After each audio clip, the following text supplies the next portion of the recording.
Assalamualaikum warahmatullahi wabarakatuh. Waalaikumsalam warahmatullahi wabarakatuh. Alhamdulillah. Wassalatu wassalamu ala rasulillah Sayyidina Muhammad bin Abdullah wa ala alihi wa sahbihi wa mawalah.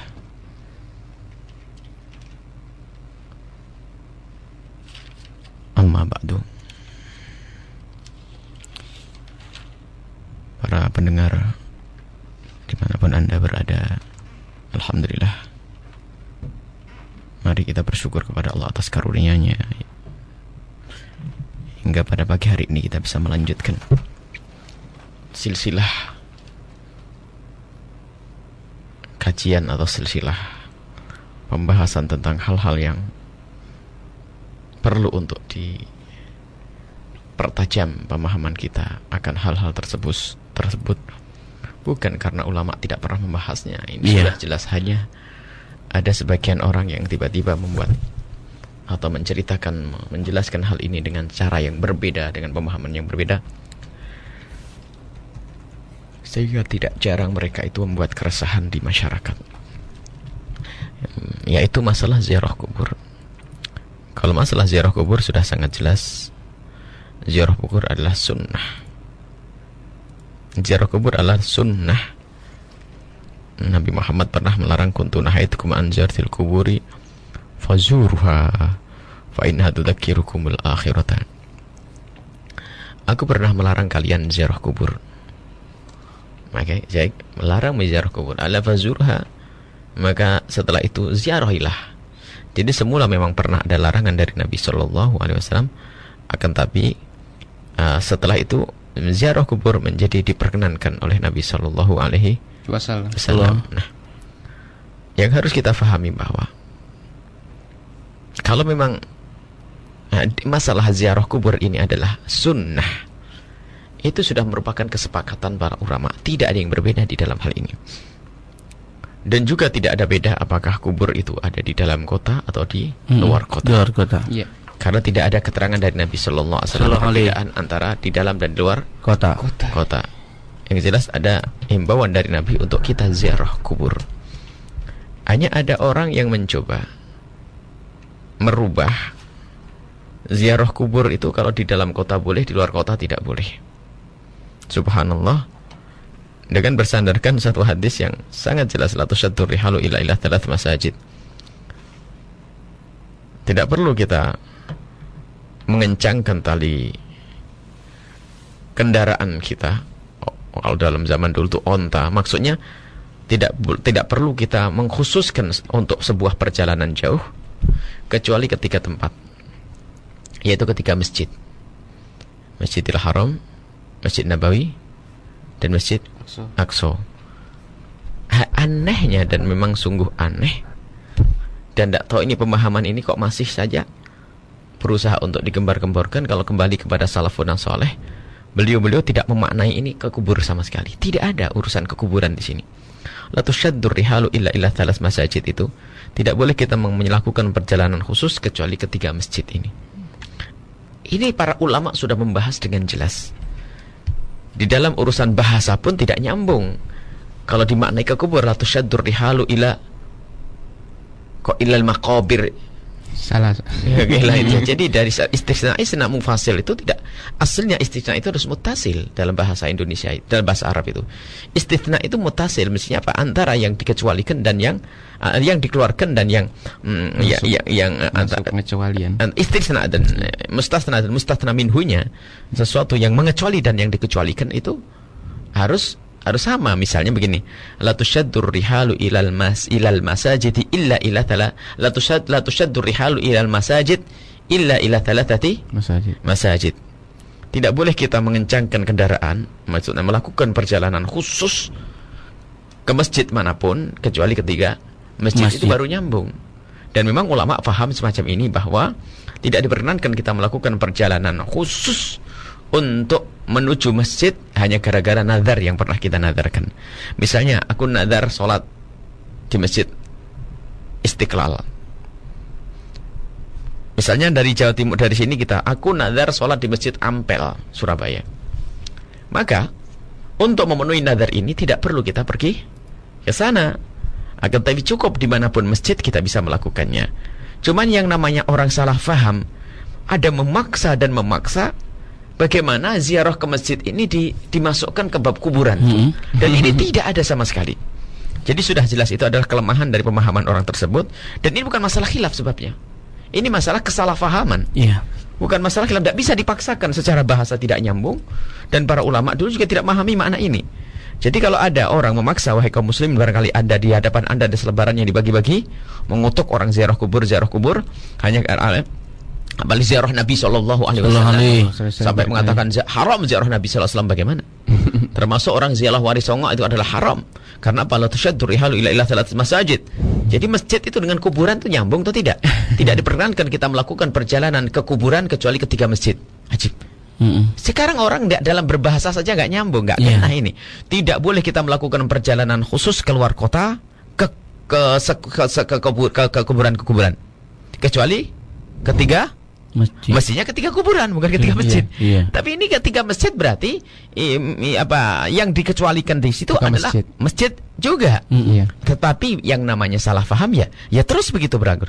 Sudah dengan pemahaman yang salah, begitu kerasnya mengecam yang lainnya sampai mengharamkan mutlak ziarah kubur Nabi SAW atau ziarah orang-orang soleh dan para wali.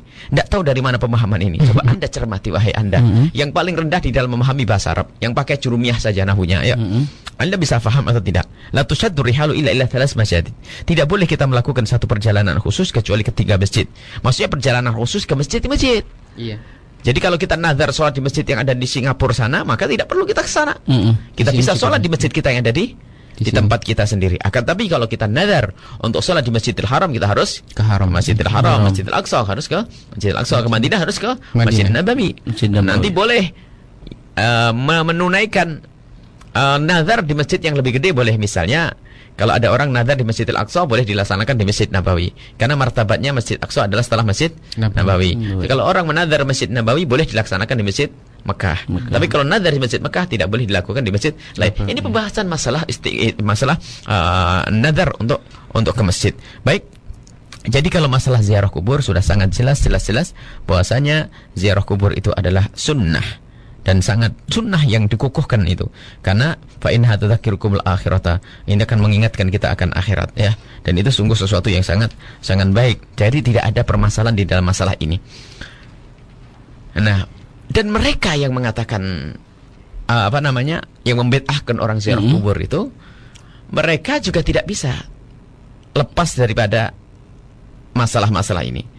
Mereka yang mengatakan bid'ah ziarah kubur Nabi SAW atau ziarah para wali itu, mereka itu tidak bisa keluar dari asalnya bahwasanya yang jelas ziarah kubur itu adalah sunnah.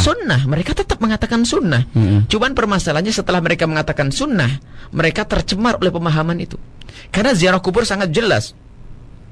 Zurul kubur, riwayat lain Imam Muslim dalam kitab Sahih. Zurul kubur, ziarahlah kubur, fa innaha tudzakirukumul akhirata, karena yang demikian itu mengingatkan kamu kepada akhirat. Kemudian pendidikan Rasul sallallahu alaihi wasallam untuk berdoa, assalamualaikum ahlad diyar minal mu'minin wal muslimin wa inna insyaallah bikum lahikun, nasallallahu lana wa lakumul afiyah. Imam Muslim juga meriwayatkan hadis tersebut. Kalau memang ziarah kubur itu tidak boleh, tentu tidak akan diajarkan oleh Rasulullah hal-hal yang demikian itu.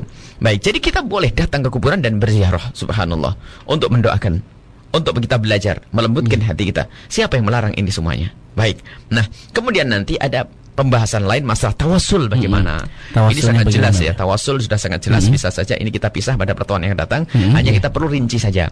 Sehingga yang jelas ziarah kubur adalah boleh diperkenankan. Baik, sunnah yang sangat dikukuhkan. Adapun permasalahannya sekarang adalah wanita. Kalau wanita mau ziarah kubur, ya jawabnya adalah tetap ziarah kubur bagi wanita adalah tetap disunnahkan sama, karena tidak ada pengecualian dari Nabi Shallallahu Alaihi Wasallam. Memang ada Nabi Shallallahu Alaihi Wasallam pernah melarang meluk wanita. Ada. Jadi memang ada riwayat-riwayat di sini memang jelas. Misalnya orang yang melarang ziarahnya kubur para wanita adalah dengan riwayat dari hadis yang diriwayatkan Imam Abu Hurairah radhiyallahu anhu, anna Rasulullah sallallahu alaihi wasallam la'ana zuwaratil kuburi. Rasulullah mengutuk zuwarat, orang yang sering-sering ziarah kubur. Terus jadi terlalu banyak ziarah kubur. Hadis diriwayatkan Imam Tirmidzi dan Ibnu Majah, juga Imam Ahmad bin Hanbal. Dan Imam Tirmidzi mengatakan hadis ini adalah hadis hasan sahih. Kemudian ada hadis lain yang berbunyi la'ana Rasulullah sallallahu alaihi wasallam zairatil quburi. Wal muttakhidati 'alaiha al-masajida. Allah mengutuk wanita-wanita yang ziarah kubur kemudian mengambil menjadikannya sebagai masjid, ya. Kemudian juga disebutkan dari Ummi Atiyah dalam kitab Imam Sahih Bukhari, nuhina an ittiba'il janaizi wala ya'zim alaina. Kami pernah dilarang untuk mengikuti jenazah. Ini hadis diriwayatkan oleh Imam Bukhari rahimahullahu taala. Baik, akan tapi para ulama yang menjelaskan, yang memperkenankan banyak dan hadisnya juga sangat jelas. Mereka mengkritisi hadis. Misalnya yang pertama, la'anallahu zuwaratil kubur. Yang dikutuk oleh Rasulullah adalah orang perempuan yang kerjaannya hanya ziarah kubur. Lah kalau ziarah sesaat-saat tidak ada masalah. Karena dia punya kesibukan, mungkin masalah keamanannya, mungkin akan merepotkan suaminya. Tapi kalau zairatul kubur boleh. Adapun hadis la'ana Rasulullah SAW zairatil kubur yang tidak pakai sihah mubalawah. Yang pertama zuwarat yang terus sering-sering ziarah. Yang kedua zairatil kubur dikatakan hadis diriwayatkan Abu Daud. Ini adalah hadis tidak benar. Hadis tidak sahih. Jadi yang sahih adalah zuwarat. Zuwarat bukan zairat.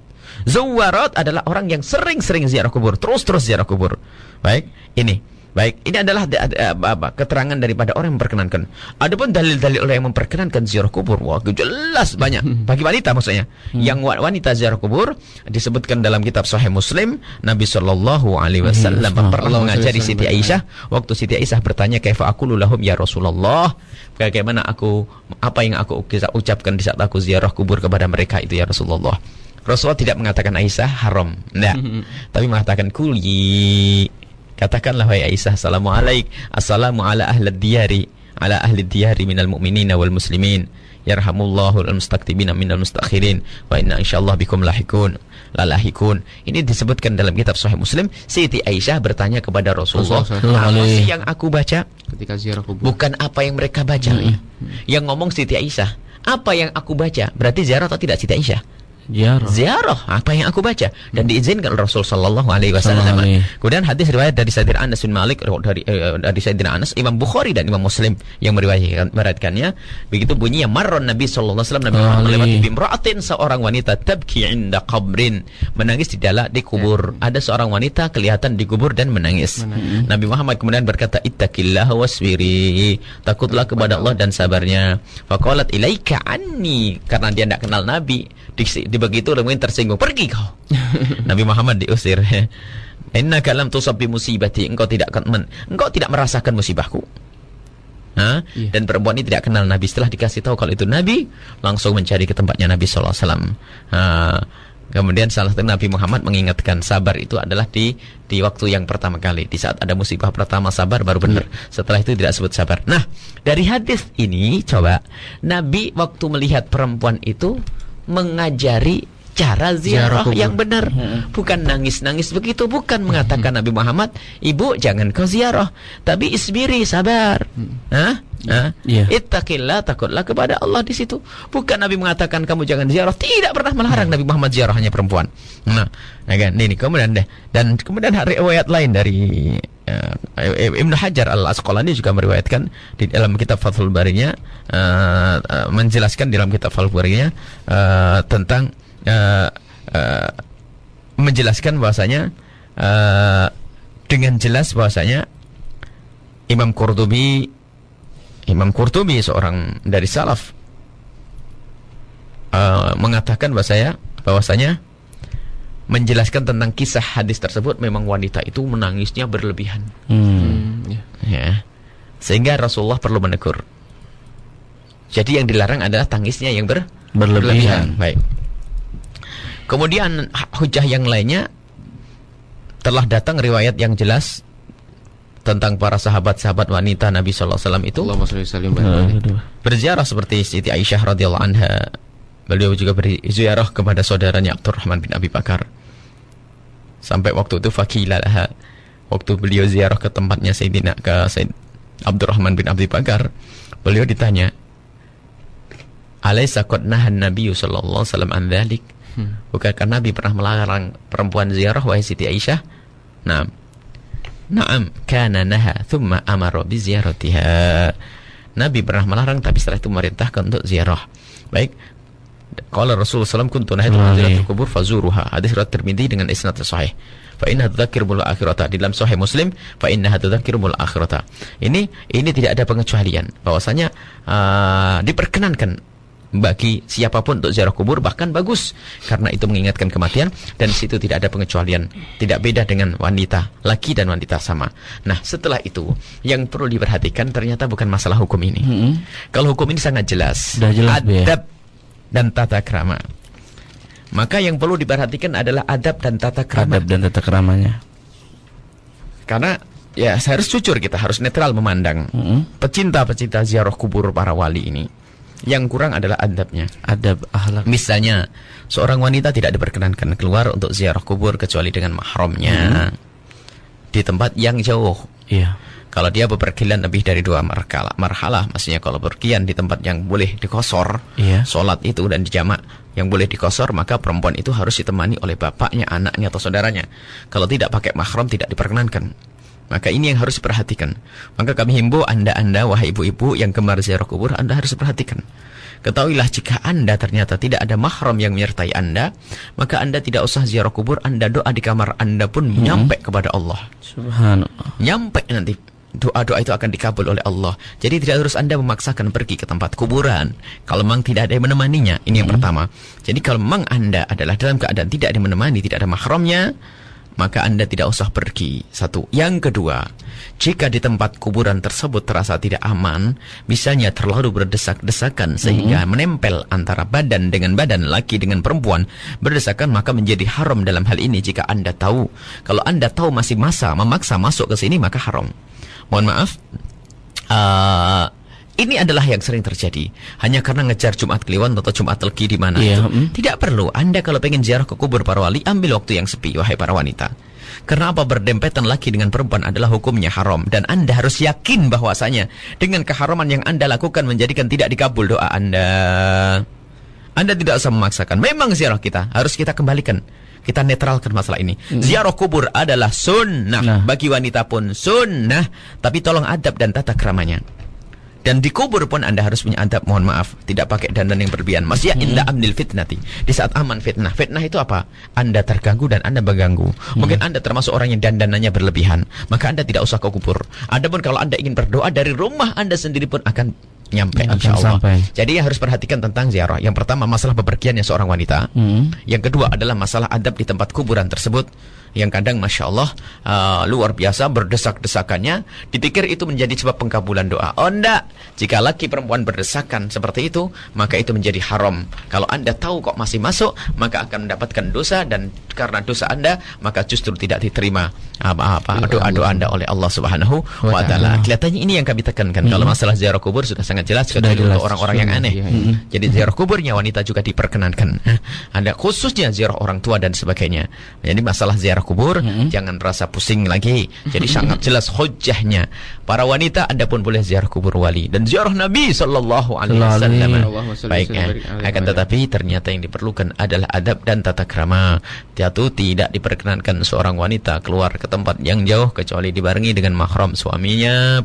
Suami bukan mahram memang, tapi suami menemani, atau anaknya, atau bapaknya, atau saudaranya, atau keponakannya, atau pamannya. Maka itu diperkenankan.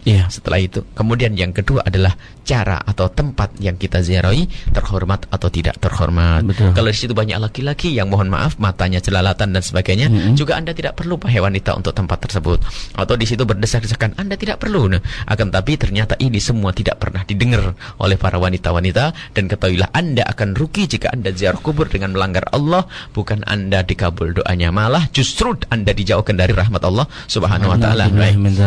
Dan itulah yang mendapatkan kutukan dari Nabi sallallahu alaihi wasallam. Wallahu a'lam bishawab. Baik Bu ya, terima kasih atas keterangan yang disampaikan. Halo, assalamualaikum. Waalaikumsalam warahmatullahi wabarakatuh. Iya, pas ya. Allah. Ala Sayyidina Muhammad wa ala Sayyidina Muhammad. Allahumma sholli wa sallim wa barik alaihi wasahbihi. Dengan siapa di mana? Dengan langganan Ibnu Abbas. Oh, dengan Bapak Ibnu Abbas di Majalengka. Apa kabar Pak Ibnu Abbas? Alhamdulillah baik. Alhamdulillah Rabbil Alamin, dalam keadaan sehat. Baik Bapak Ibnu Abbas, silahkan bertanya kepada guru kita Bu Yahya langsung. Tafadhol. Assalamualaikum Buya. Waalaikumsalam warahmatullahi wabarakatuh. Dan juga rekan-rekan radioku. Mudah-mudahan Anda semua mendapat barokah dari Allah Subhanahu wa taala. Amin. Amin, Allahumma amin. Maaf Buya, mau tanya di luar tema. Dalam berdoa apa boleh ditambahkan di samping mengucap ya Allah, ya Rasulullah begitu? Kemudian bagaimana caranya supaya bisa bermimpi bertemu Rasulullah? Dan terakhir ini maaf ya, ada tambahan mengenai pemisahan ilmu. Katanya ilmu itu nggak boleh pisah-pisah, ada ilmu agama, ilmu hukum, semuanya juga sama katanya. Bahkan saya pernah mendengar di satu radio, dia mengecam Imam Ghazali, kok kenapa ada Ihya Ulumuddin, katanya. Ya Allah, subhanallah, orang berani banget. Oleh karena itu saya mohon penjelasan dari Buya, termasuk ulama juga. Katanya ulama itu tidak hanya ulama agama saja, ulama umum juga sama, jadi nggak boleh dipilah-pilah katanya. Nah, ini mohon penjelasan dari Buya.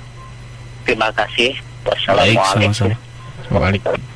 Waalaikumsalam wabarakatuh. Baik, di line telepon di 023125225549. Halo, assalamualaikum.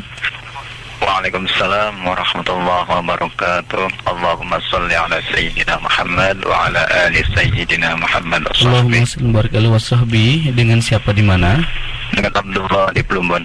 Abdullah di Plumbon. Silahkan bertanya kepada guru kita Bu Yahya. Assalamualaikum warahmatullahi wabarakatuh. Waalaikumsalam warahmatullahi wabarakatuh. Begini Buya, apa hukumnya merokok?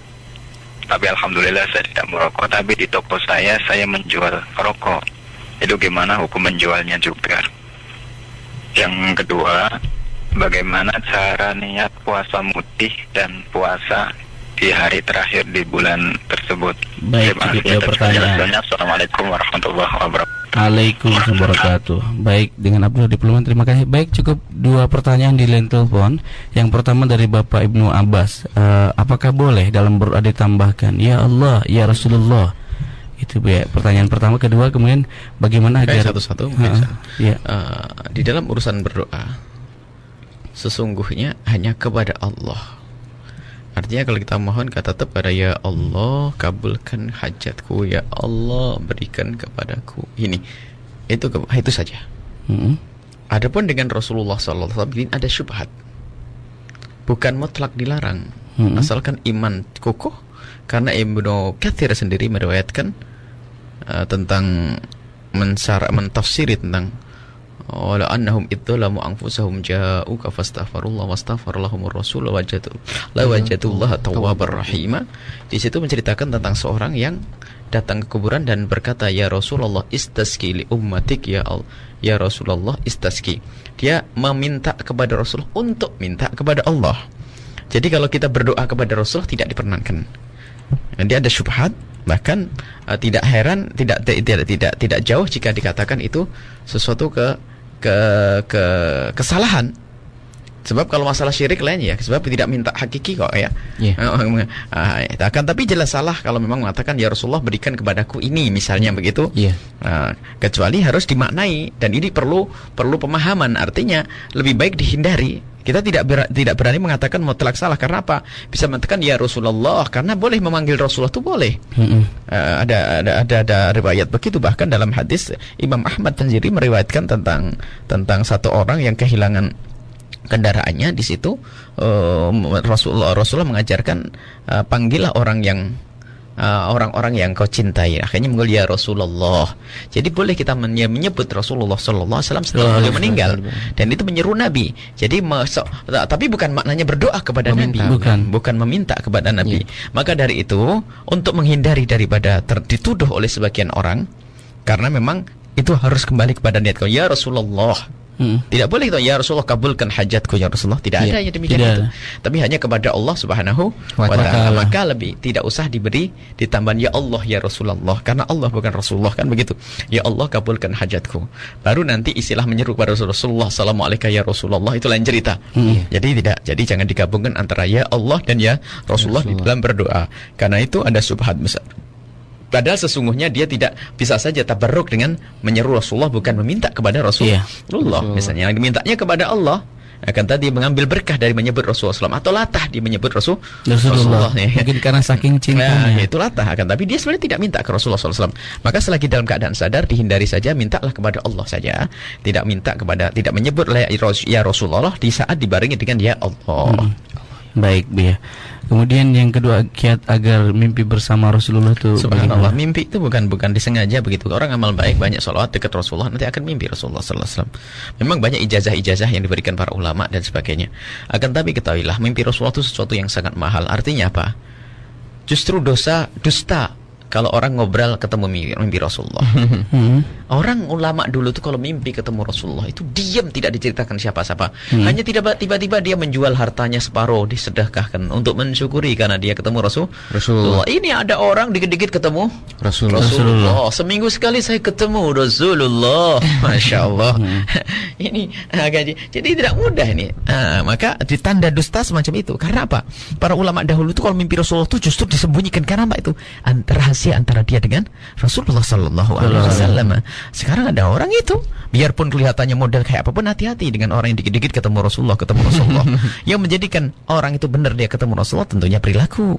Anda membaca sholawat apapun, insya Allah menjadikan sebab Anda bisa ketemu Rasulullah, bermimpi Rasulullah sallallahu alaihi wasallam. Macam-macam, ada orang Allah sallallahu alaihi Muhammad sallallahu alaihi wasallam dibaca sampai tertidur. Ini ada yang membaca bertah ya man sara dhaifu man ahwa fa arraqani wal hubbu ya'taridul ladati bil ami, dibaca sampai tertidur, bisa menjadi sebab ketemu Nabi sallallahu alaihi wasallam. Akan tapi tidak serta-merta dengan itu, pasti dari sebelumnya dia sudah rindu ke Rasulullah dengan banyak baca sholawat kepada Rasulullah sallallahu alaihi wasallam. Dan nanti akan ketemu dalam mimpi, dan mimpi ketemu Rasulullah benar. Man ra'ani fil manami sawfa yarani fil yaqdati fa inna syaitana la yatamatsalu bi. Baik, itu saja. Baik. Kemudian yang ketiga, Bu ya, seperti memisahkan ilmu itu ada bagian masalah ilmu, kemudian bukan memisahkan, memang ilmu itu berbeda. Yang tidak boleh dipisahkan adalah niatnya. Nah, kalau ada orang mengatakan sama saja, ya tidak sama dong. Ilmu agama adalah ilmu akhirat, kan begitu. Ilmu dunia itu baru menjadi akhirat kalau digunakan untuk mendukung akhirat. Harus ada perbedaan, tapi niat yang tidak boleh beda. Niatnya karena Allah. Anda mengambil ilmu kedokteran karena Allah, baru nanti ilmu kedokteran Anda punya nilai akhirat. Kalau biasanya itu kesombongan saja mengatakan, mungkin yang memisahkan kadang kesombongan, memisahkan dalam arti tidak mau menilai umum. Yang penting adalah ilmu akhirat saja. Jadi nggak perlu umum. Nah, kayaknya yang umum pun tersinggung, sama saja. Nah, ya kan? Tidak boleh ada kesombongan di sini. Waliullah bisa saja seorang dokter, seorang insinyur, seorang pakar atom yang kacamatanya tebal hanya di laboratorium saja, tapi yang dipikirkan adalah umat Nabi sallallahu alaihi wasallam. Jadi yang menjadikan tidak beda adalah niat ya. Jadi niatnya karena Allah, ingin dapat kemuliaan di hadapan Allah Subhanahu wa taala. Akan tapi itu secara umum. Tapi secara individu dan pribadi, maka ketahuilah ilmu agama nomor satu, karena itu berkenaan dengan fardu ain. Salat Anda dan sebagainya. Ya sangat beda dong urusan salat dengan urusan pertanian. Ya enggak nyambung. Ilmu pertanian dengan ilmu sholat, mana yang pasti ilmu sholat dulu, karena sholat berkenaan dengan kewajiban pribadi yang harus dilaksanakan itu. Sebab apa? Sholat dibebankan kepada Anda. Kalau pertanian, Anda tidak bertani, masih ada orang bertani yang lain. Tapi kalau sholat pribadi, ya beda dong. Maka kalau itu kesombongan saja kalau mengatakan nggak usah, beda semua saja. Biasanya itu orang umum yang ngomong kayak gitu. Tapi sisi lain orang agama mengatakan, agama ini jadi kesombongan. Yang agama sok, yang umum sok, akhirnya sok-sokan semuanya. Akhirnya nggak karu-karuan. Semuanya perlu tawadhu, wahai kaum muslimin. Perlu ketawaduan. Jadi semua ilmu kalau kita arahkan untuk Allah akan punya makna akhir ukhrawi. Baik, Bu ya, terima kasih. Ada orang mencaci Imam Ghazali. Gini loh ya, kalau ada kambing kecil, Lalu dia dengan semangatnya yang tinggi, aku ingin menghancurkan Gunung Cermai Kiri, gitulah. Itu, tahu Gunung Cermai Kiri?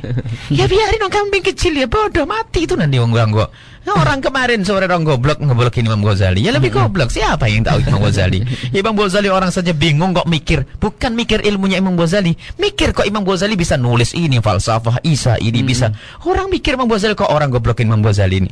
Ya itu kayak kambing kecil nyundang gunung. Itu ya biarin loh. Kok kok ngurusi kambing? Ya bilang ini kambing sakit, yang namanya kambing. Sudah. Kok bingung deh. Jadi kalau ada orang menyalahkan Imam Ghazali, kritik Imam Ghazali dan orang sebagainya, sakit, itu orang sakit.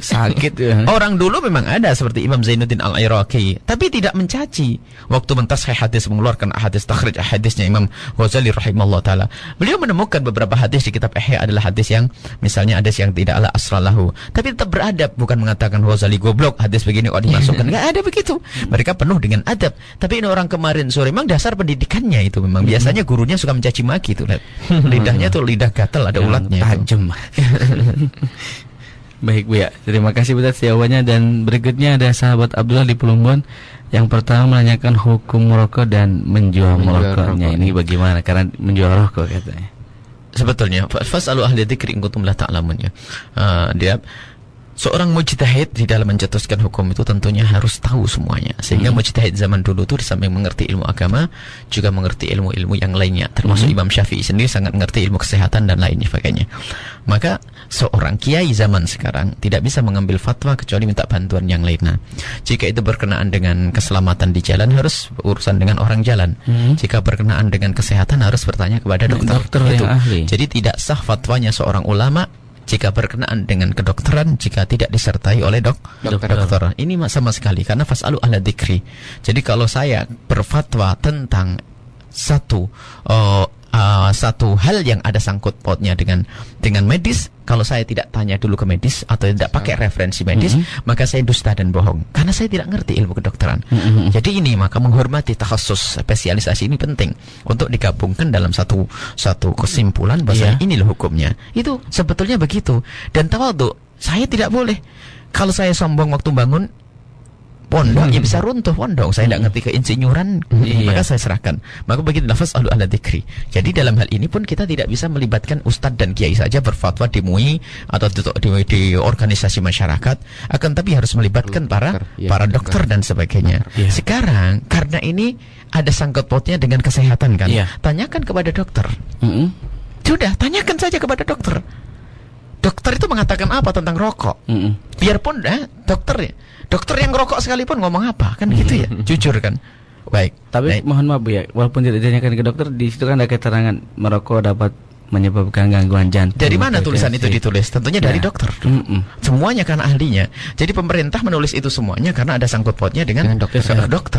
Kalau sudah dokter ngomong begitu, akankah kita mengingkari?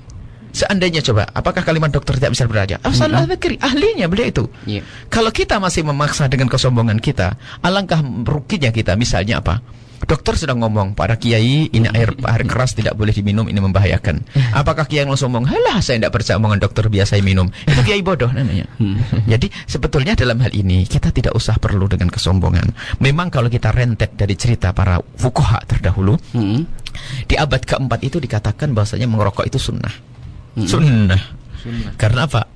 Memang dengan merokok orang bisa bangun malam untuk jaga malam dalam peperangan, menjaga benteng-benteng sana, menjaga perbatasan-perbatasan dengan merokok itu. Kemudian di saat membaca bisa kuat tahan malam, tidak ngantuk. Ini.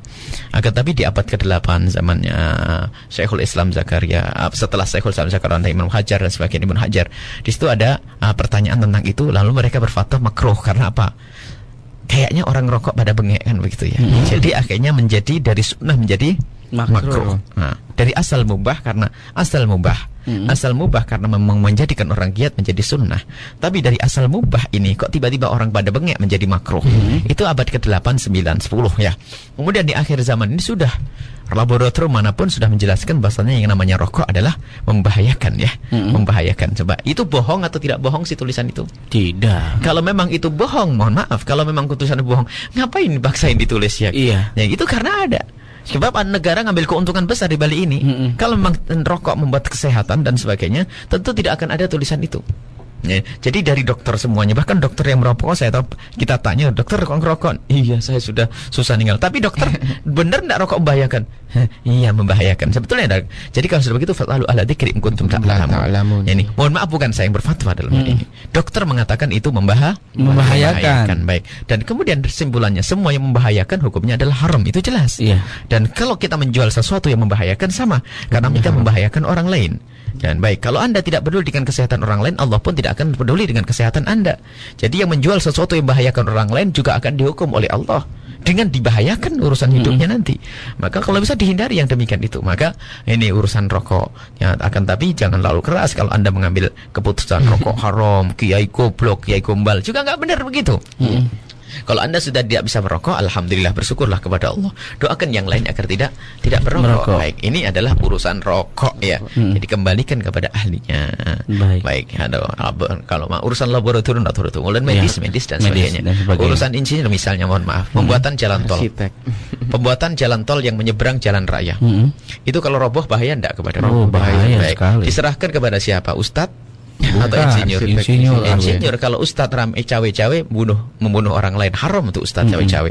Jadi fasalu ahla dzikri, serahkan kepada semuanya. Ini adalah jawaban kami. Dan kebetulan sebetulnya yang menjadikan orang itu susah karena, mohon maaf, kecanduan plus kesombongan. Jadi kalau diajak bicara netral itu insya Allah mudah. Pernah suatu ketika kami, ini kenyataan di Jawa Tengah ini, kebetulan memang kita berkumpul dengan orang yang memang ruangan yang kita tempat itu mau terbang itu karena penuh dengan asap ya. Akhirnya betulan ada yang tanya tentang rokok. Saya tidak akan bicara tentang rokok, saya hanya bicara tentang es dawet yang ada di samping. Es dawet di samping itu kayaknya ramai sekali. Oh iya, Masya Allah, ramai luar biasa, sampai bisa membangun tempat sampingnya gini-gini. Akhirnya suatu ketika ada yang ngiri atau bagaimana ya, akhirnya mencoba untuk melihat es dawet ini ada apanya, kok bisa saya ini. Dibawa ke laboratorium, ternyata es dawet itu dimasukkan satu bahan yang membahayakan tentang kesehatan untuk manusia. Akhirnya dari pihak laboratorium akhirnya mengadukan ke dinas kesehatan. Dari dinas kesehatan kemudian laporkan ke Pemda ya. Pemda melibatkan aparat keamanan untuk menutup itu semuanya. Ternyata karena orang macam-macam, orang tidak mudah untuk berhenti karena kepatuhan kepada ulama masih besar. Akhirnya mereka melibatkan ulama berfatwa bahwa membeli dawet di sini hukumnya haram karena membahayakan kesehatan. Kira-kira fatwa ulama atas dasar analisa medis dan dokter itu benar enggak kayak begini? Benar. Ya, katanya. Rupanya kompak para kiai itu juga mengatakan bahasanya, ya benar lah, karena memang dawet membahayakan. Baik, selesai. Alhamdulillah saya sudah dapat jawaban. Apa bedanya dawet dengan rokok? Bingung dia kan. Apa bedanya dawet dengan rokok? Selesai. Jadi kalau dawet kan tidak ada kecanduan, tidak ada kepentingannya dia, makanya dia mudah mengatakan haram. Tapi di saat urusan rokok ada kecanduan menjadi masalah. Jadi keluarkan dari kepentingan pribadimu sendiri. Kalaupun Anda masih merokok, mintalah kepada Allah, jauhkan saya dari rokok ya. Sebetulnya akal sehat seseorang pun tetap berkata bahwasanya biarpun dia perokok, dia tidak ingin anak merokok ya. Pernah anaknya diajari merokok? Tidak. Dia juga tidak pernah mengajari istrinya merokok kok. Nah, permasalahannya adalah karena kecanduan itu yang dibarengi dengan mungkin sedikit perlu kita rendah merendah kepada syariat Nabi SAW agar kita mudah patuh dan kita mudah mengikutinya. Tapi ingat, yang sudah tidak merokok jangan serta-merta mencaci yang lagi merokok, karena yang merokok itu bisa saja bersandarkan fatwa dahulu dan tidak mencermati fatwa akhir zaman ya. Jadi urusan rokok itu bukan NO sama Muhammadiyah, kadang-kadang unik. Rokok menurut Muhammadiyah adalah haram, menurut NO adalah halal. Lah kok urusan rokok? Ini adalah unik ya. Tidak tahu nih saya ini NO atau Muhammadiyah kan.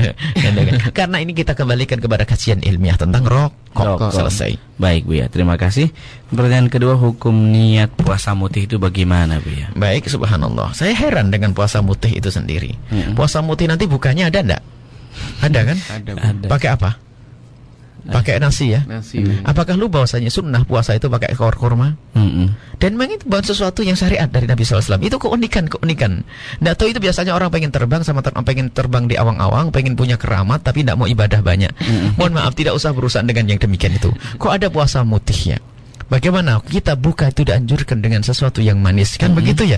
Dari korma, kalau tidak ada korma sesuatu yang manis dan sebagainya. Itu dianjurkan oleh Nabi SAW. Kemudian di akhir puasanya katanya biasanya nambah semalam ya. Kalau tidak salah kita mendengar puasa mutih 7 hari, hari yang ke-7 itu disambung. Apakah tidak tahu Nabi Muhammad melarang wisol? Orang tidak berbuka hukumnya haram, kan? Begitu ya.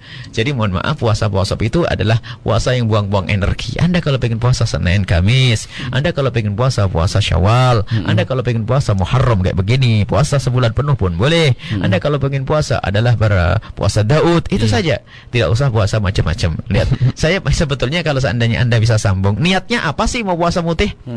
Nah, biar istrinya bisa lengket. Kalau pengen istrinya lengket, itu adalah berakhlak yang mulia kepada istrimu, dia akan lengket itu. Jadi kami tidak mengenal istilah puasa mutih. Baik, kami tidak pernah memang. Nah, kita pernah membaca buku-buku hikmah puasa mutih dan sebagainya. Cuman kita belajar syariat. Kita belajar syariat di dalam urusan berpuasa itu wajar. Nabi Muhammad juga makan daging ya. Nabi Muhammad ini makan, belajar. Puasa adalah sunnah, tapi kalau sudah puasa memang memerangi hawa nafsu. Dulu pernah ada memerangi hawa nafsu, misalnya ada orang berjanji tidak memakan daging. Kenapa? Itu namanya memerangi hawa nafsu. Karena daging itu sangat menggoda. Jadi kalau Anda pengen puasa zaman sekarang, itu puasa yang sederhana saja. Tapi untuk memerangi hawa nafsu sangat sederhana. Tidak usah Anda menghindari daging. Daging makan yang enak ya. Kemudian soto makan yang enak. Akan tapi untuk memerangi hawa nafsu cukup saja Anda bersumpah, demi Allah saya tidak mau nonton sinetron. Gitu saja. Itu sudah zamannya, bukan zaman puasa mutih ini. Sekarang godaannya bukan urusan daging. Dulu sih iya. Orang untuk mengekang hawa nafsu ada tidak mengikut hawa nafsu, sehingga dalam urusan makan dibatasi. Bagus. Itu pada zamannya. Sekarang bagaimana sambil puasa mutih nonton sinetron, film dan sebagainya. Jadi zaman sekarang tirakat kita adalah tirakat menjaga mata kita dari melihat sesuatu yang diharamkan oleh Allah Subhanahu wa taala. Baik Bu ya. Terima kasih atas jawabannya. Untuk line telepon cukup. Mohon maaf ya karena pertanyaan di Yahoo Messenger, FB Radio Cirebon juga begitu banyak, SMS yang belum kami sapa. Baik, ada pertanyaan dari Jawa Timur, Muhammad Jinuddin Iskandar. Assalamualaikum warahmatullahi wabarakatuh. Waalaikumsalam warahmatullahi wabarakatuh. Sallu ala Nabi Muhammad Allahumma shalli wa sallim wa sahbihi. Afwan, kami mau bertanya lagi. Kami ingin bertanya masalah satu, bolehkah seorang muslim datang ke kuburan teman non-muslim karena dia tidak mau menghadiri acara pemakaman yang diselenggarakan oleh gereja? Yang kedua, bolehkah dia membacakan doa secara islami seperti membaca Al-Fatihah dan sebagainya untuk jenazah non-muslim? Mohon penjelasannya Bu ya. Bismillahirrahmanirrahim. Masalah menghadiri jenazahnya seorang kafir yang Nasrani yang biasa hidup berdampingan dengan kita bukan sesuatu yang terlarang. Bahkan jika ternyata mayat Nasrani itu tidak ada yang merawatnya, maka wajib kita untuk mengkafani dan mengkuburnya. Islam itu indah. Subhanallah. Jadi kita wajib mengkuburnya, mengkafaninya. Itu biarpun dia Nasrani. Dan menghadiri acara-acara pemakaman mereka kita diperkenankan, tapi kita tidak bisa mengikuti acara-acara yang khusus berkenaan dengan doa-doa yang mereka panjatkan. Kemudian Nabi pun pernah melarang. Di dalam Al-Quran juga diperkenankan agar kita tidak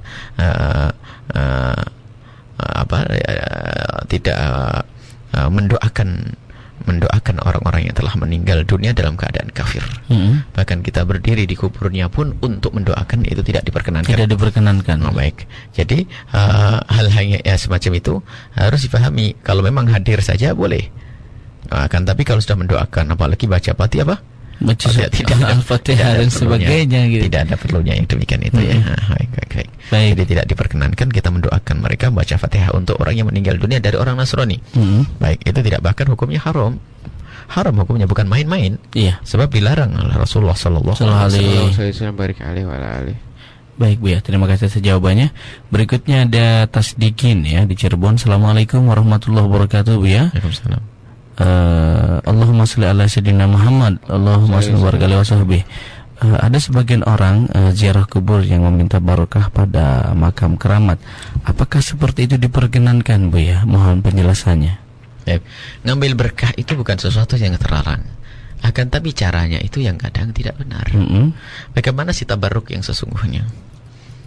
Tabarruk itu adalah dengan kehadiran Anda itu mengambil berkah. Karena itu adalah tempatnya orang soleh. Akan tapi jangan diikuti dengan mengambil tanahnya dan sebagainya ya. Baik. Adapun tabarruk ya maksudnya ngambil berkah, bukan ngambil berkah dengan kuburan. Jadi berkah itu berkahnya orang soleh.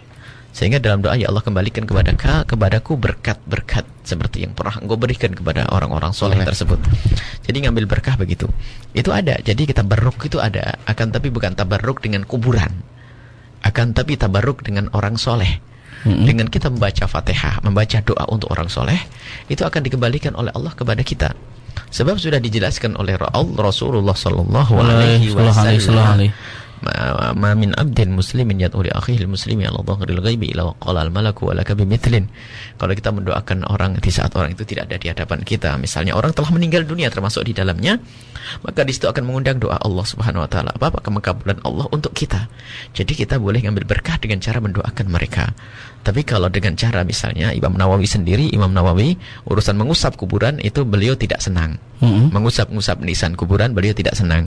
Akan lebih sebenarnya lagi orang mengusap kuburan kadang memang tidak disadari, termasuk Ibnu Asakir meriwayatkan tentang kisahnya Sayyidina Bilal bin Rabah, karena beliau dikuasai oleh kecintaan kepada Nabi sallallahu alaihi wasallam.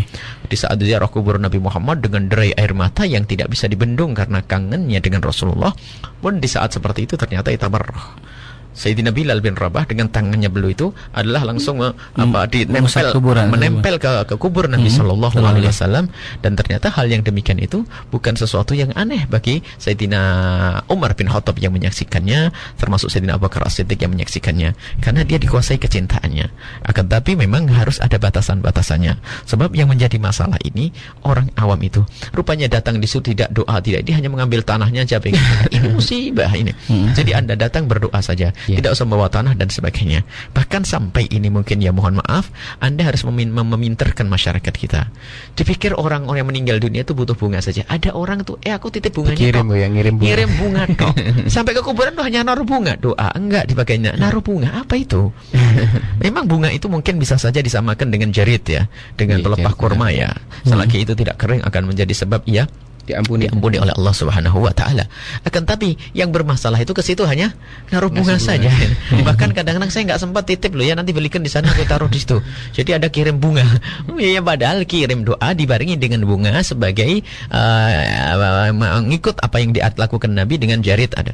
Jadi yang disunnahkan sebetulnya jarit. Dan bahkan bukan jaritul korma. Kalau bisa kita pelepah kelapa. Ini perlu mohon diingatkan nanti kalau kita ke kuburan orang memakamkan orang, kita disunnahkan untuk pakai pelepah kurma. Ditancapkan begitu itu sunnah. Bisa diganti dengan kelapa dan yang lainnya. Karena apa? Selagi ini masih basah, ia akan meminta akan ampun kepadanya. Jadi boleh kita membawa nanti dari rumah kita. Kalau perlu kita nanam kurma sebanyak-banyaknya agar kita kalau ada orang meninggal kita ambil pelepahnya. Kelapa bisa diganti. Yang lain-lainnya bisa. Jadi pepohonan bebasahan yang sekiranya itu. Makanya sampai ulama mengatakan rumput yang ada di kubur itu makruh untuk dicabut. Karena selagi dia bebasah maka ia akan mendoakan orang yang ada di ya itu saja. Jadi itulah urusan minta ngambil maksudnya berkah adalah Anda berdoa ziarah itu nanti akan kembali kepada ada berkahnya orang tersebut. Allah baik. Ya. Terima kasih atas jawabannya. Dan Kang Ozi, ini di SMS subhanallah pertanyaan baik sekali nih. Langsung disapa Kang Ozi dari 539. Silahkan. Bismillahirrahmanirrahim. Assalamualaikum warahmatullahi wabarakatuh. Waalaikumsalam warahmatullahi wabarakatuh. Dia mau bertanya, kalau ziarah kubur dengan tawasul seperti ini ya Syekh Syarif Hidayatullah, mintakan kepada Allah agar kami diberi kesembuhan. Apa seperti ini termasuk syirik Bu ya? Dan juga yang kedua Bu ya, bertanya tentang apa saja anjuran yang dibaca ketika ziarah Bu ya? Doa-doanya apa mungkin? Baik, bismillahirrahmanirrahim. Ya Syekh Syarif Hidayatullah mintakan kepada Allah agar kami diberi kesembuhan. Baik. Doa semacam itu pernah ini diriwayatkan oleh Ibnu Katsir dalam Bidayah dan Nihayah, termasuk dalam tafsir Ibnu Katsir waktu seorang Badui datang kepada Rasulullah dan berkata, ya Rasulullah, istasqi li ummatika. Ya Allah, mintakan kepada Allah agar Allah menurunkan hujan untuk umatmu. Artinya waktu itu ia memohon kepada Nabi untuk minta kepada Allah. Kalau dikatakan syirik tidak. Akan tapi apakah benar cara yang semacam ini? Kan dibenarkan tidak? Kan masalah syirik tidak. Tidak syirik tidak, karena tidak mintanya kepada Syekh Syarif Hidayatullah. Mintanya tetap kepada Allah Subhanahu wa taala. Baik. Memang apakah masalah apakah Syekh Syarif Hidayah memintakan atau tidak, ini kan urusan lain. Jadi jelas itu tidak bisa kita sebut sebagai syirik. Akan tapi apakah benar cara semacam ini? Sehingga kebanyakan ulama mengatakan bukan begitu caranya kalau kita bertawassul. Bahkan kita tidak minta kepada ya Rasulullah berikan kepadaku ini, mintakan kepada Allah ini. Tapi saja dengan seperti yang diriwayatkan oleh Sayyidina Utsman ibn Hunayf, mintanya kepada Allah, Allahumma ya Allah berikan kepadaku berkat Nabi akhir zaman bi nabiyyika nabi rahmati.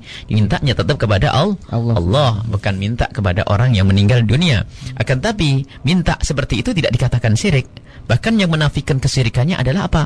Ya Syekh Syarif Hidayatullah mintakan kepada Allah, berarti mintanya tetap kepada Allah. Cuman sekarang apakah bisa kita berkhitab bagi kita ngomong kepada Syekh Syarif kepada itu? Ya sesuatu yang tidak terlarang dari sisi kalau tinjauan ilmiah. Kenapa?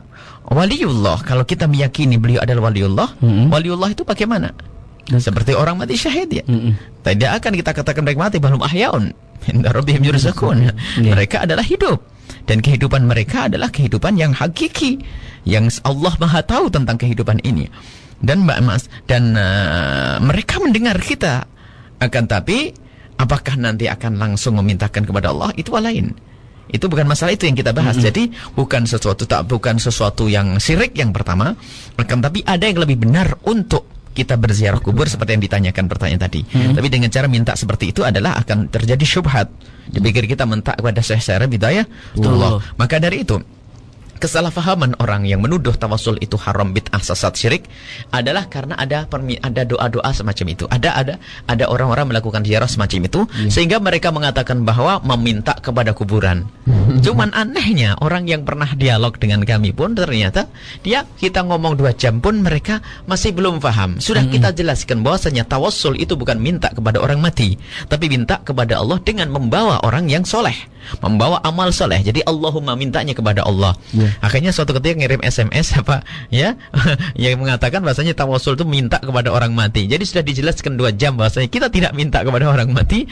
Ternyata dia masih mengirim berita kepada kami yang bahasanya bahasa merendahkan. Memang kebiasaan orang yang suka mencaci maki orang, mengatakan bahasanya waktu itu kami undang, mohon kehadirannya untuk bisa menghadiri acara doa tawassul di Masjid Al-Bahjah. Memang sengaja kami kirim, barangkali setelah dialog ada insya Allah dan sebagainya. Malah membalas di SMS itu ditambah balasannya, awas ya, ini ada undangan menghadiri meminta kepada orang yang meninggal dunia. Subhanallah. Bagaimana Ustadz dialog 2 jam sudah kita jelaskan tawassul bukan meminta kepada orang mati, malah mengirim SMS katanya meminta kepada orang mati. Subhanallah. Jadi biasanya karena kebencian, kedengkian itu yang menjadikan orang menjadi bermusuhan. Jadi kalau ada orang tiba-tiba mengatakan ya Syekh Syarif Hidayatullah mintakan kepada Allah, kita tidak bisa mengatakan syirik karena dia mintanya kepada Allah. Akan tapi apakah benar cara yang semacam ini? Maka lebih bagus ada cara, yaitu Anda berdoa memohon kepada Allah SWT dengan membawa orang-orang mulia seperti Syekh Syarif Hidayatullah. Jadi hakikat tawassul mintanya kepada Allah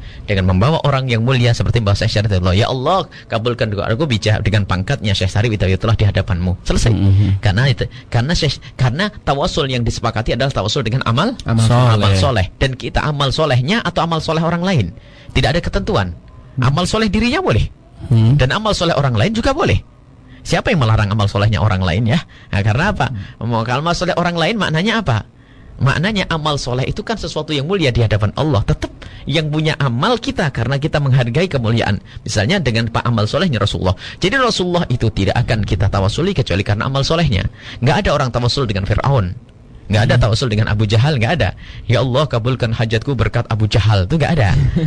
Jadi semuanya karena mungkin Wali Songo, Syekh Sunan Gunung Jati, karena Sunan Gunung Jati adalah orang soleh. Dan itu pun tidak keluar daripada tawasul dengan amal soleh. Allah alam bisawab. Baik Buya, terima kasih atas jawabannya. Silakan Kang Haji. Tadi ada tambahan Buya, kira-kira bacaan apa Buya yang dianjurkan ketika ziarah kubur? Kali banyak yang belum tahu Buya. Iqra'u Yasin ala mautakum. Ada riwayat bahasanya bacakan Yasin untuk orang yang meninggal dunia dari kalian. Itu sudah sangat jelas riwayat itu ya.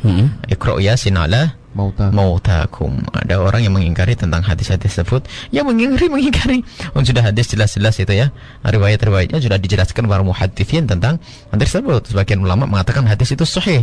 Iqra'u Yasin ala mautakum. Jadi membaca Yasin untuk orang yang meninggal dunia. Di kubur boleh kita membaca Yasin. Herannya ada larangan membaca Al-Quran di atas kubur. Itu dari mana riwayat itu? Tidak tahu sumbernya dari mana. Kalau sumber dari Nabi tidak ada, dari para sahabat Nabi tidak ada. dari orang soleh tidak ada. Jadi kalau dari sahabat Nabi dan dari Nabi tidak ada larangan membaca Al-Quran di atas kubur, sumbernya dari mana ini? Ya kan?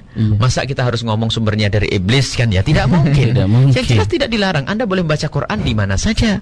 Baik di atas kubur atau di luar kubur. Kalau perlu di dalam kubur kalau bisa baca. Artinya apa? Membaca Al-Quran di mana saja. Hanya ada kemakruhan membaca Al-Quran di tempat-tempat yang kotor. Itu misalnya di WC dan sebagainya itu. Tapi membaca Al-Quran di atas kubur, apalagi tadi ada riwayat Iqra'u Yasin ala mautakum ya, membaca Yasin. Kemudian membaca salam seperti yang diajarkan Rasul pada istilah Assalamualaikum ala diyaril mu'minin ya, dan seterusnya yang sudah kita baca tadi. Jadi mendoa Assalamualaikum, mengucapkan salam ya, Assalamualaikum ala diyaril mu'minin wa inna insyaallah bikum lahikun. Insyaallah kami akan menyusul kalian semuanya. Itu kemudian Anda membaca doa-doa yang banyak. Kemudian kita pakai. Jadi ini ada murakkab apa namanya? Amalan-amalan yang murakkab, yang amalan-amalan yang dikumpulkan dalam ziarah kubur. Ziarah kubur sendiri adalah sunnah. Kemudian tawasul dengan orang soleh adalah juga sunnah, cara berdoa yang bagus. Kemudian yang ketiga adalah menghadiahkan pahala untuk orang meninggal dunia adalah juga ada. Jadi adalah amalan baik di atas amalan baik. Cuman permasalahan mereka itu adalah subhanallah, mulai dari ziarah kuburnya dipangkas. Pertama mengingkari tentang menghadiahkan pahala. Di saat naik lagi menghadiahkan pahala, membaca Al-Quran untuk orang mati. Kemudian baca Al-Quran di atas kubur, melarang tawasul, melarang ziarah kubur. Terus kita suruh ngapain kan begitu ya? Ini kadang padahal sudah jelas-jelas datang dari riwayat dari Nabi SAW, pendidikan Nabi SAW itu sangat jelas, tidak usah kita bingung dalam hal-hal yang semacam itu. Wallahu a'lam bishawab. Baik, terima kasih Ibu ya. Nah, bahasa istilahnya tahlil itu selama ini kan tahlil, misalnya baca qul huwallahu, qul falaq, qul binnas, kemudian baca ayat alif lam mim, baca Al-Fatihah, kemudian baca amanah rasul ya, ayat kursi, itu hal-hal yang bagus urusan tahlil itu. Karena apa? Itu ada riwayat dari Nabi SAW, misalnya ayat akhir surat Baqarah dengan surat Al-Fatihah. Itu kan disebut Nuraini dalam hadis yang diriwayatkan oleh Imam Muslim. Absyir bin Nuraini ya Muhammad, wahai Rasulullah, ada malaikat yang berkata, bergembiralah dengan dua cahaya. Wa mahuma? Apa itu dua cahaya kata Rasulullah? Khawatimil Baqarati wa Al-Fatihah, surat Al-Fatihah, pungkasan surat Al-Baqarah, amanah Rasul sampai akhir, dan surat Al-Fatihah. Ma qara'ta harfan minha illa wa utita. Engkau tidak akan membaca satu huruf dari itu semua kecuali menjadi sebab dikabul doamu. Jadi kalau kita pengen berdoa, baca itu agar dikabul doa kita. Bukankah tadi kita mendoakan orang meninggal? Nah, sudah ditambahi dengan itu, maka itu menjadi sebab dikabul doa kita. Wallahu a'lam bishawab. Baik Bu ya, terima kasih atas jawaban yang telah disampaikan, dan waktu memang sudah di penghujung acara Bu ya. Silahkan ditarik kesimpulan dan tutup dengan doa. Kesimpulannya adalah sangat sederhana, bahwasanya ziarah kubur disepakati, tidak ada ulama yang berbeda tentang ziarah kubur, dan tidak ada perbedaan ya. Ziarah kubur tidak ada perbedaan kubur di luar kota atau di dalam kota, kubur Nabi dan bukan Nabi. Yang jelas disunnahkan ziarah kubur. Selesai. Kemudian ziarah kubur bagi wanita pun diperkenankan. Hanya yang perlu dijelaskan adalah tentang adab dan akhlaknya saja. Kemudian masalah apa yang dibaca di kuburan itu pun juga masalah tawasul akan kita bahas. Dulu sudah pernah kita bahas, memang perlu diulang. Kadang-kadang ada orang-orang yang datang dan meragukan tentang tawasul, menghadiahkan pahala dan sebagainya. Itu kesimpulannya adalah ziarah kubur adalah sangat jelas, termasuk ziarah kubur Nabi SAW. Jadi kalau kita ingin ziarah kubur, pergi ke Madinah, ingin ziarah kubur, bukan sesuatu yang terlarang. Sebagian orang mengatakan bid'ah, la tusaddur rihalu illa thalath masjid. Dari mana hadis itu saja? Sudah salah faham, ramai lagi yang nanya. Itu sudah salah faham. Bukan berbicara tentang kubur hadis itu ya. Nabi Muhammad bercerita tentang masjid. Tidak perlu ente memaksakan diri datang ke masjid kecuali di saat engkau bernadar untuk datang ke 3 masjid. Tapi masjid yang lainnya sama dengan masjid yang lain. Wallahu a'lam bishawab. Ini saja tentang kesimpulannya. Mari kita tutup dengan doa. Bismillahirrahmanirrahim. Alhamdulillahirabbil alamin. Allahumma shalli ala sayyidina Muhammad wa sayyidina Muhammad. Allahumma hdina fi man hadait. Amin ya Allah. Allah. Rabbana fi man hadait. Amin. Allahumma ya Rabbana. Allahumma hadina fi man hadait wa afina fi man afait wa tawallana fi man tawallait wa barik lana fi ma atait wa qina syarra ma qadait. Allahumma ya Allah, berikan kami bimbingan dan petunjuk-Mu. Ihdinas siratal mustaqim. Iyyaka na'budu wa iyyaka nasta'in. Kepadamu lah ya Allah kami mengabdi, menyembah. Kami beribadah akan tapi kami tidak akan bisa melakukan itu semua kecuali dengan bantuan-Mu. Maka berikan kepada kami pertolongan-Mu ya Allah. Ya Allah, muliakan kami di dunia dan muliakan kami di akhirat. Ya Allah, seperti Kau sambungkan kami di dunia dengan orang-orang soleh, maka sambungkan kami dengan orang-orang soleh yang telah meninggal dunia ya Allah. Ya Allah, dan kumpulkan kami kelak di surga bersama kekasih-Mu Nabi Muhammad. Dan jauhkan kami semua dari bid'ah, jauhkan kami dari kemungkaran, jauhkan kami dari syirik, jauhkan kami dari kesesatan ya Allah. Wahai Zat yang Maha Tahu, berikan kepada kami pengampunan-Mu di dunia dan di akhirat ya Allah. Hingga di dunia Engkau tidak perlu menyiksa kami ya Allah, dan di akhirat jangan siksa kami dan ampuni guru-guru kami, orang tua kami semua. Berikan kasih sayang-Mu kepada mereka semua, mudahkan segala urusan kami, lapangkan hasil kami yang sakit, sembuhkan. Yang punya hutang, mudahkan kami dalam bayar hutang, berikan kepada kami umur panjang dalam ketaatan serta sehat walafiat. Dan berikan kepada kami semua husnul khatimah, mati dalam keadaan iman, dan jadikan ucapan kami di akhir hayat kami kelak adalah kalimat agung dan mulia, la ilaha illallah Muhammadur Rasulullah. Rabbana atina fid dunya hasanah wa fil akhirati hasanah wa qina adzabannar. Wa sallallahu ala sayyidina Muhammadin wa ala alihi wasallam. Al-Fatihah. A'udzu billahi minasyaitonir rajim. Bismillahirrahmanirrahim. Alhamdulillahirabbil alamin. Iyyaka na'budu wa iyyaka nasta'in. Ihdinas siratal mustaqim. Shiratal ladzina an'amta 'alaihim ghairil maghdubi 'alaihim waladdallin. Amin.